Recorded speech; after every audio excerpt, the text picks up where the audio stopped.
Bonjour à tous. Les uchikomi sont ces mouvements de judo que l'on répète pour parfaire la vitesse et la précision du mouvement. Dans cette vidéo, Aurélien et moi, nous vous proposons de voir quelques petits détails pour faire des uchikomi comme Maruyama. Alors, bon visionnage. L'un des mouvements de hanche les plus utilisés en compétition est sans contestation Uchimata. L'un des experts, la référence pour ce mouvement est sans nul doute Maruyama. Maruyama que nous prenons ici comme référence. Si cette vidéo vous plaît, n'hésitez pas à la partager et à vous abonner. Merci beaucoup.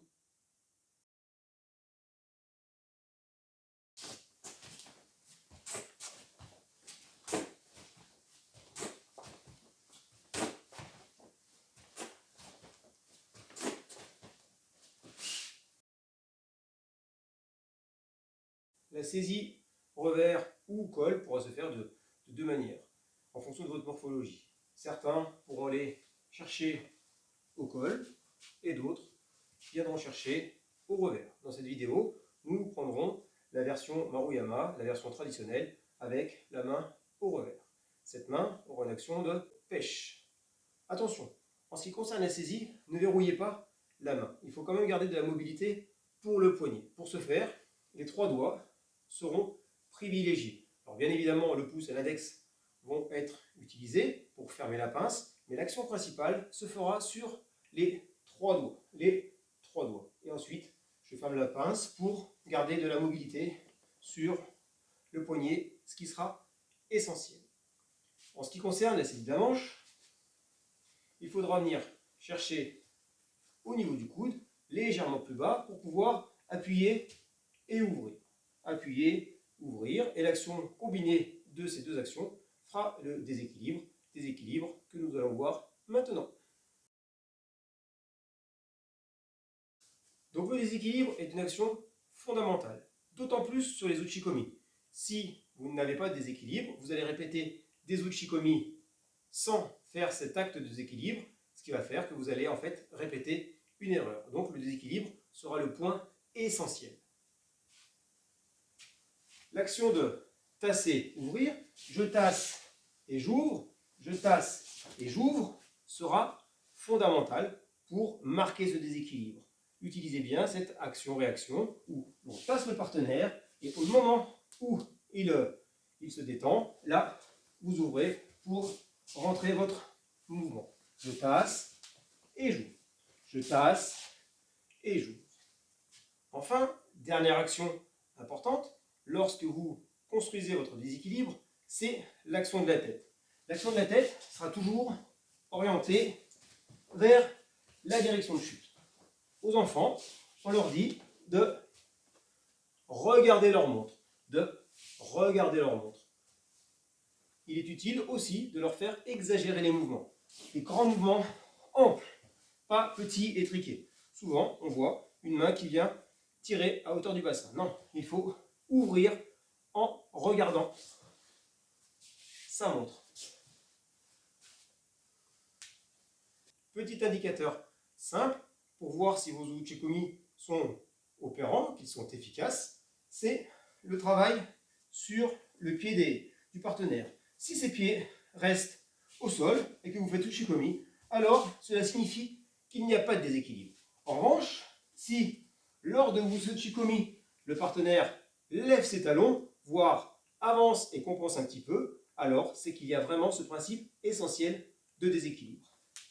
Sans déséquilibre, les talons restent au sol. Là, je peux en faire des centaines de milliers, ça ne servira à rien. En revanche, si ces talons décollent ou qu'il avance, alors le principe de déséquilibre est bien mis en avant. Souvent, le déséquilibre est mal assuré à cause d'un mauvais positionnement de pied. L'erreur que l'on voit souvent, c'est le fait de trop se rapprocher vers le partenaire. Si l'on se rapproche trop du partenaire, alors on mange la distance de déséquilibre. Sur les uchikomi de Maruyama, comme vous l'avez vu tout à l'heure, il garde de la distance. C'est-à-dire que lorsqu'il rentre vers le partenaire, il ne rentre pas trop près. Son pied n'est pas trop engagé en direction des siens.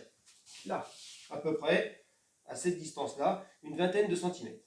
Là, je tasse et j'ouvre. Je tasse et j'ouvre. Si l'on va trop près de lui, alors il restera sur ses talons. Pour ne pas manger cette distance de déséquilibre, il faut mettre son pied à une vingtaine de centimètres des siens. J'appuie et je place mon pied. Là, à peu près à une vingtaine de centimètres. Pas trop vers les siens. Deuxième erreur, lorsque l'on fait uchikomi, certains engagent leur pied tout droit. Alors que lorsqu'on fait uchikomi, il faut engager le pied avec un angle, ce qui favorisera ensuite la rotation. Donc je mets un angle et ensuite je rentre mon pied. L'erreur, c'est de mettre le pied tout droit. Troisième erreur, c'est le fait de rentrer son pied, donc pour le coup à la bonne distance et avec un angle, mais de former le triangle grâce à ce pied. Attention, ce pied sera en fait la jambe d'attaque à la fin du mouvement. Le pied d'appui sera celui-ci. Donc si je rentre mon pied comme ceci, lorsque je vais rentrer mon mouvement, je vais être excentré par rapport à la direction de chute. Ce qu'il faut faire, c'est engager son pied en dépassant un petit peu l'axe, de manière à ce que ce pied d'appui, puisse rentrer directement, et c'est alors lui qui formera le triangle. Ce pied qui rentre en dépassant un petit peu l'axe, et le pied d'appui qui vient rentrer à l'intérieur. Là, le triangle est formé par le deuxième pied.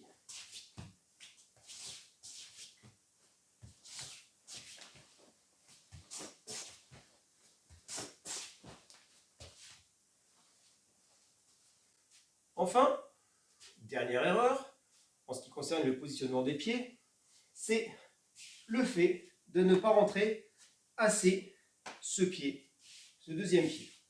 Lorsque certains font uchikomi, le pied reste en retrait du premier.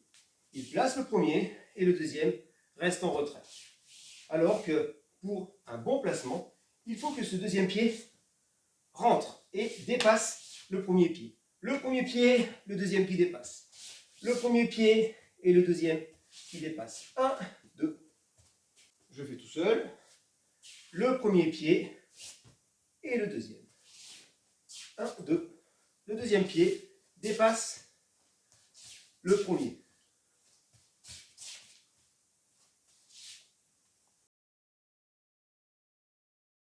Enfin, il reste le contact, la percussion. La percussion se fait entre sa poitrine et ma poitrine. N'oubliez pas que uchikomi, littéralement, ça veut dire rentrer dedans. Ce mouvement de répétition doit se faire donc avec du contact. Ma poitrine contre sa poitrine. Si je reste à distance, je tourne un tout petit peu. Si je reste à distance lors des uchikomi, il n'y a pas ce contact. Le contact doit vraiment être marqué lorsqu'on fait uchikomi.